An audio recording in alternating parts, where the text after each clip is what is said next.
So on this video, we're going to quickly take a look at some of the basic ideas of trade. And one thing to think about here is that this is not going to appear on this year's AP Macro exam, but it is information that's important for you to understand, particularly if you're interested in business or finance or economics. Now, where we're going to start is with something that we already know, and that's the circular flow. And this, if you recall, was the idea that that households and firms, right, have this kind of interdependent relationship, right? And so this is the old model of the circular flow, that dollars would flow from households to firms, and then they flow back again in the form of payments for factors, so like labor. So we households pay for goods and services, and the money flows to the firms, and then the firms flow that money back for our labor. And that this is kind of a closed system is one of the things that we talked about a couple of months ago when we first talked about the circular flow. Now, in this unit, we're going to explore the idea of an open system, an open economy. And I want you to imagine that you have like this economy is maybe the US economy, and that we're representing that here in this spot. So this is the USA and its domestic households and firms. And that what the US can do is it can actually flow dollars. I'm going to switch to green here for dollars. It can flow the dollars to the global product and factor market. In other words, the US can take its dollars and send them overseas into the world, and global households and companies take those dollars and they flow back to the United States. Now, this seems a little strange, right? And on first glance, it might seem a little overwhelming, but what flows back to the United States? Well, this would be goods and services. So the global firms, in the case of the United States, are sending goods and services through the global product and factor market back, and the dollars are flowing out. Well, one thing many students will often think is eventually the dollars will accumulate here in this spot, and they get stuck there, and they never flow back to the United States. But in fact, they do. They flow back. So this is goods and services flowing to the United States. What flows back to the United States are the dollars. Now, what does the United States send out in exchange for those? Well, that would be financial assets. So we send overseas things like stocks and bonds and real estate. So the idea is, what do all those foreigners do with all those dollars that they have sitting here? They send them back to the United States. So that's these dollars getting sent back to the United States in exchange for US assets, like US companies' stocks, US companies' bonds, or government bonds, right? So we can say government bonds or corporate bonds, and we could say US real estate. And that basically the international folks are taking their dollars and giving them back to us in exchange for our assets. Now, there's some terms to understand related to this, and they're called inflows and outflows. And the easiest thing to remember is that it's always inflows and outflows of funds. That inflows means funds are flowing in, so dollars in, and that means that stuff is flowing out. That's what an inflow is. The dollars are flowing in. An outflow would be dollars flowing out and stuff flowing in. So if we were to isolate the picture above and we were to say, what's going on this side of the circular flow? Is the US experiencing an inflow or an outflow? Well, the US on this side of the circular flow diagram is an outflow of money, because here the dollars are flowing out, right? The dollars are flowing to the global households and firms. Now, what about on this side? Is the US experiencing an inflow or an outflow? Well, on this side, it's an inflow, and it's money flowing into the United States in exchange for assets. So an idea that's critically important in all of this discussion is that every single dollar that flows out on one side, right, so this is the outflow side, is flowed back in on the other side, right? It's flowed back in on the other side. And that's a pretty important idea. That's why we don't often hear economists say that things like, a trade deficit, which would be what's described on the outflow side of this diagram, with dollars flowing out, we don't often hear economists say that that's such a bad thing. So here's an example in this article I have for you from the Fred blog from a couple of years ago, why a trade balance deficit isn't necessarily a sign of a bad economy. And there's an interesting kind of blog post that they did here. It's quite short, but I'll go ahead and post it on our Google Classroom. I'll put a link maybe in the problem set so you can read it.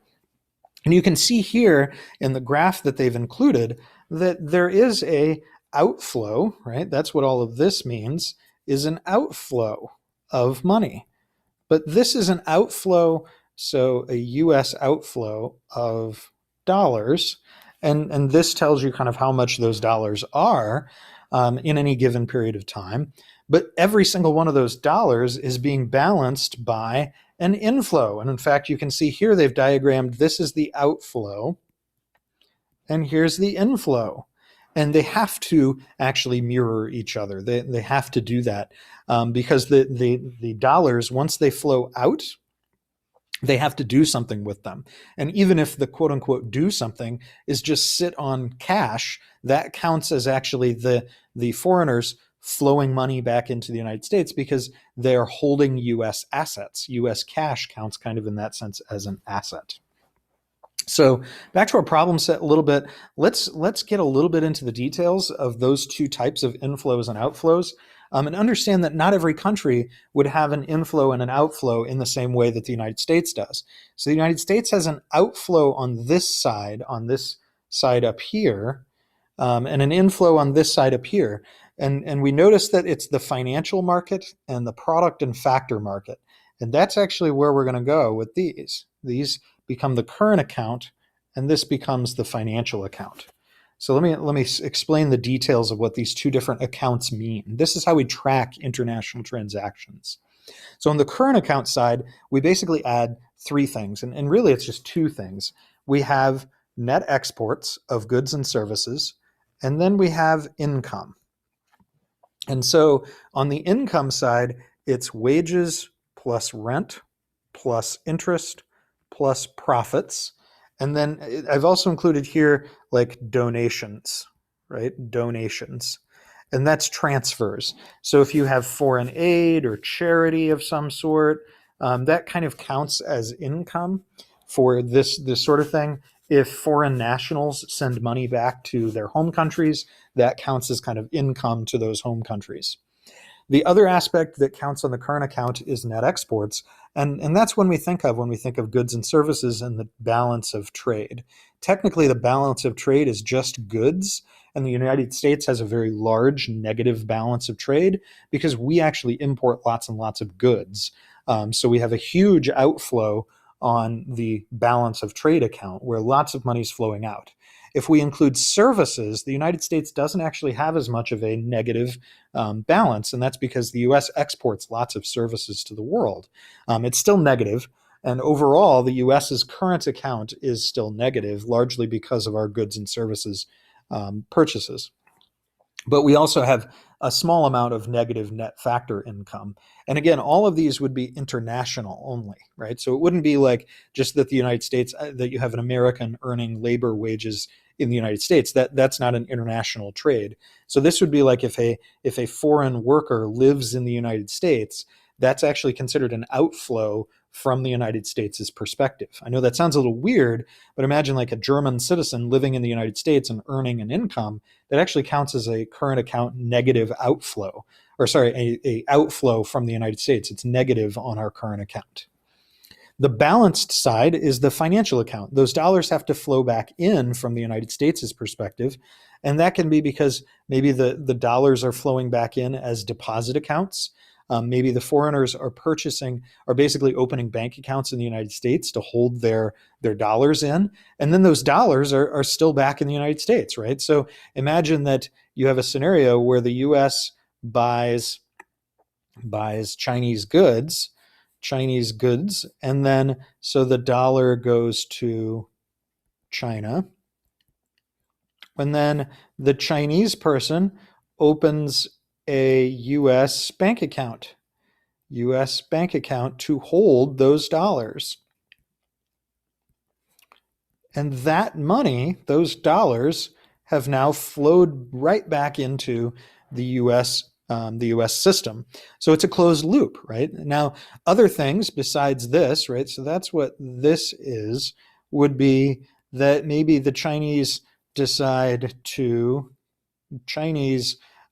buy U.S. bonds, in the sense that they go, what do I do with my dollars? Well, maybe they buy US government bonds, or maybe the Chinese decide to buy stocks, corporate bonds, or real estate. So again, in all of those, it would be examples of the dollars flowing back. Now, some countries have a positive here on this side, and they have a negative on this side. In that sense, that would be like the United States. Other countries have a positive current account and a negative financial account. And that would actually be like, for example, China. For the Chinese, they have large amounts of money flowing in on the current account side, but their money is flowing out on the financial account side.